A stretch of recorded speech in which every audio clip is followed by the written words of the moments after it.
Good afternoon, Mr. Speaker. Mr. Speaker, permit me firstly to place on record my support for Budget 24. Whilst doing that, permit me also to congratulate Minister Dr. Ashni Singh and his hard-working team in presenting the largest budget in the history of our country. It is important to note that this, our largest budget, which is a truly remarkable feat, has been presented and is being funded with no new taxes. Mr. Speaker, we've heard much about the budget, and we've heard much discussions about what sensible and responsible expenditures would be. But we must bear in mind that a sensible and a responsible person who has to manage a budget must make decisions. There are decisions of what you can afford. There are decisions of what you need to do first. There are decisions about what you can do to ease the situation. Now, this, Mr. Speaker, is simply a budget being managed, but on a very large scale for our nation. The fundamentals of the budget, Mr. Speaker, are simple. We build out infrastructure, badly needed infrastructure. The infrastructure, in turn, provide housing and provide economic activity, both of which require more skills, more services. We provide for the skills by educating more people as fast as we can. And if you're going to educate people quickly, then you've got to employ every possible way by which you can educate them. You can educate them in person, as we say, at the University of Guyana, or you can educate them online or virtually, which may be faster and may reach persons that would otherwise be unable to attend. Secondly, you need to improve as best you can the payment of monies to people and the citizens. You also have to make their disposable income better. You do that by easing economic hardships. Hardships such as the cost of fuel, hardships such as VAT on various items. You could reduce that. The cost of shipping is reduced. Now, we'll get to you shortly, Mr. Holder. Now, the budget does these things in spades. The infrastructure being built, the harbor bridge, the highways, the roads, better access. Those roads allow for the development of communities, which Ministers Kroll and Rodriguez are using so that people can access new housing. They have increased salaries, they have increased pensions, they've alleviated the cost of living by holding the cost of fuel constant, increasing the Because You Care cash grant, and the removal of some taxes. Mr. Speaker, in a world where everyone wants to be a light, a beacon, light is recognized as a positive guiding force. My colleagues in the opposition are fighting to be shadows, the total antithesis of light. The members of the opposition speak to this nation as if nothing they have ever done happened. Mr. Mahipal, he speaks as if the honorable member, Mr. Mahipal, speaks as if the 2020 election never happened. He speaks as if the nation didn't witness daylight robbery being attempted. As the saying goes, The Honorable Member Mahipal, you can't jump over your own shadow.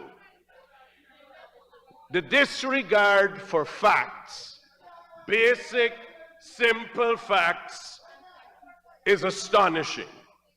The opposition and their membership, the honorable members, seem to have a history of that. When the facts don't suit them, they make them up. When the maths don't suit them, they make that up too. The people of Guyana know this. And once again, you can't jump over your own shadow. We heard references by the honorable member, Mr. Mahipal. He went on about the Public Accounts Committee. He went on about what and how many meetings were had. He made a comparison that in the previous edition of the Parliament, there were not as many meetings. There were not as many meetings because in 2018, the government fell. They refused to give up power. They then went to an election. They were voted out.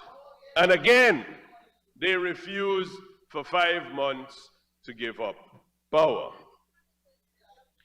Here is where, Mr. Speaker, the members of the opposition come and stand at the podium and profess their love for transparency, accountability, democracy, all these lofty ideals. When they were in office, they ignored. They ignored the will of the people. They ignored the will of their own membership in Parliament. And they still come to this House and say those are the ideals which bind them. Now, the honorable members in the opposition, they come up one after the other, and I suppose it is fair to assume that they will continue to do so, speaking of things that are not factually accurate. They use these fantasy facts to make their case, to make their argument. They have the audacity to say, on the basis of these fantasy facts, that they will win the next election. They forget the Guyanese people know them. The honorable member, Minister Indar, reminded them that the Guyanese people's mind are not short like goldfish. The factual matrix could not be ignored. This is the party, when it did not suit them, argued vociferously across this land and across the Caribbean that 33 was not a majority of 65. The honorable member, Amanza Desir, said in her presentation, Mr. Speaker, there were two choices. And the choices were between the opposition and the government. Mr. Speaker, the actual fact would be, yes, there are two choices. There are choices between democracy and no democracy. The choices are between feasibility studies that yield 3-lane bridges, or the other side, this side of the House, building those bridges. We will hear them talk about how many things that we are doing was their idea and they were going to do it. Or they're faced with the consequence on this side of the House where we are doing it. You will hear the promises of what they will do and how they will spend the money when they get back in power, this side of the House is actually spending the money for the betterment of the Guyanese people, and we are in power. Now, we have choices. Under the previous administration, there were commission of inquiries for everything. I recall there was a commission of inquiry for a phone call. Everything, there was a commission of inquiry. Then we had the spectacle of rigging elections. Then we had fantasy mathematics. Then we had bangles, beds, and bed sheets. Mr. Speaker, brooches. Thank you, Honorable Member. Mr. Speaker, Ms. Desir was right. There are two choices.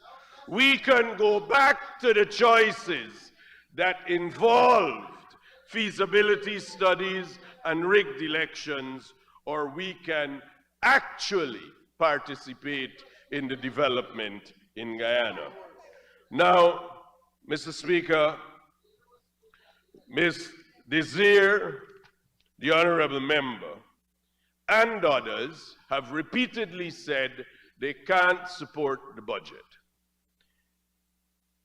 Exactly what in the budget don't you want to support? The Honorable Minister of Sport, Mr. Charles Ramson, was very clear. Which culture, youth and sport, I stand corrected, which part you don't want, which road you want us not to build, which school you want us not to build, which housing area you want us to cancel. What is it exactly that you want to stop? The Honorable Member, Mr. Sherwin Holder, who, as usual, is not here, he went on to speak about guarantees, about what was in the best interest of Guyana, and why it is that a parent company guarantee could not be issued. Mr. Speaker, permit me through you to offer him some kind words of advice. A, don't speak of things you don't know. B, don't interpret law if you can't read. A necessary qualification to understand and interpret law requires reading. Mr. Speaker. It is only kind advice. I don't impute. For the opposition. Mr. Speaker, standing order 41-4. The honourable member has insulted the honourable member of this House, which is Honourable member, you're standing on a point of order. I don't see that. Go ahead, honourable member. Thank you, sir. Now, it would help. We want the advice to be clear.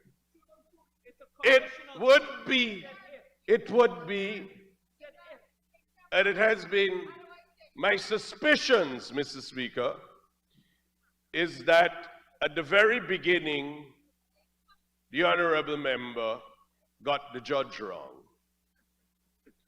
It was Justice Kissoon, he said Justice Prasad.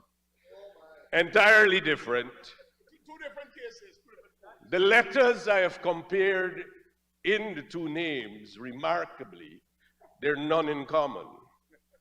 Now, don't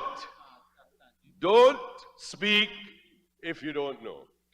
Then the second part is, if you're going to refer to the order, at least know what the order said. It would help if he was accurate about that. To then go to say further that a parent company guarantee should be seen or known. Your Honor, the Environmental Protection Agency is a statutory body which is governed by a statute. What they can disclose that is presented to them is explicitly and specifically provided for. They are required for those documents to keep a register, a ledger of all those documents submitted, and it is available for anyone, including the Honorable Member Mr. Sherwin Holder, to go to their office between the hours of normal business hours, and he will be allowed to see it. Well, he will see it. I was careful. Now, much is made, and a lot is made by the Honorable Member of the vast need for the guarantee and the dire consequences which will follow. But again, if he would get assistance from someone to read the Environmental Protection Act, he would see that there is a principle enshrined and embedded in it known as the polluter pays principle. It is, in fact, for its time, when the Act came about in '96, a very forward-thinking principle. It means simply, without more, without any agreements, whoever caused the pollution, whether it's from oil, gas, chicken, duck, cow, whoever causes the pollution is legally obliged to pay for the repair of that pollution. Now, Thank you very much, Honorable Member. I am legally obliged to ask someone to ask for an extension. Sir, can the honorable member be given 5 minutes to conclude his presentation? Thank you, AG. Honorable Member, you have 5 minutes to conclude. Mr. Speaker, if I may just quickly move to 2 issues. One is, in the budget as is provided, when we look at what our gas resources are, because much conversation is had about the non-petroleum sector.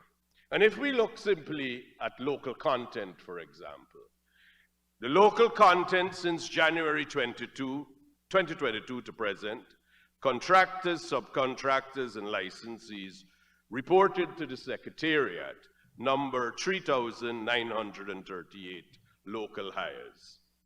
785 of those were within the first 6 months of 2023. Of that total, 824 Guyanese were employed as plant and machinery operators, 1,203 professionals, another 485 as technicians. The total number of persons employed now exceed 6,000.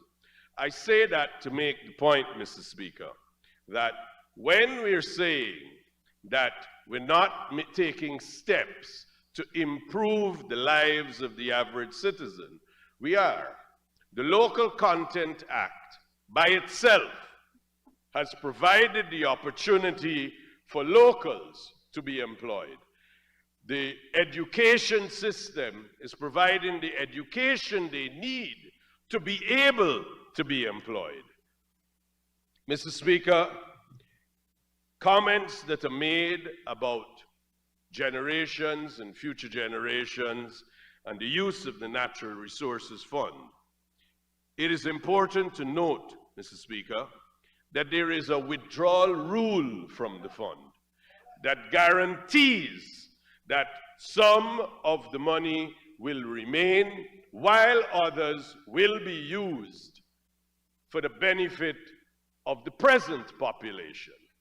Now, Mr. Speaker, that's always a challenge. Do you save everything for the generations to come, or do you also improve the lives of the present generation, in addition to providing a safety net for the generations to come? Now, Mr. Speaker, just to tell you that the production, the FPSOs in the Stabroek Block are projected to realize production of crude oil or over 550,000 barrels per day in 2024. This is expected to be ramped up to over 600,000 later in the year. The sector will expand by 44.7%, and there is projected that there will be 202 lifts of crude oil at that time. Again, Mr. Speaker, the resources of the country are going to be taken from that production, placed into the fund, and before anything happens, this Parliament will have a say on what happens. Mr. Speaker, it's a simple, very simple mechanism. But if I may finally say, Mr. Speaker, the Honourable Member Juretta Finance had the vision of taking $2 trillion, which is what she said we had, and divided it by the population, which gave everyone 9.3 million per household. $9.3 million per household. I make no comment on the maths or the figures, they're always suspicious, but the proposition was simply give the money to the people to buy house and cars. Mr. Speaker, what about the roads for those cars? What about the house lots for those houses? What about the water, electricity for the development? What about critical and civil service? The preposterous proposition was made that despite all of the oil, we have squatters, and they are poor people in the country. That's a non sequitur, Mr. Speaker. Poor people and squatters and the production of oil are different things. They can be used to alleviate. We must reconcile, Mr. Speaker. We are a poor country moving forward. And forward we will under the leadership of President Dr. Irfaan Ali and his cabinet. I thank you, Mr. Speaker. Mr. Thank you, Speaker. Honourable Member, Ms. Finance.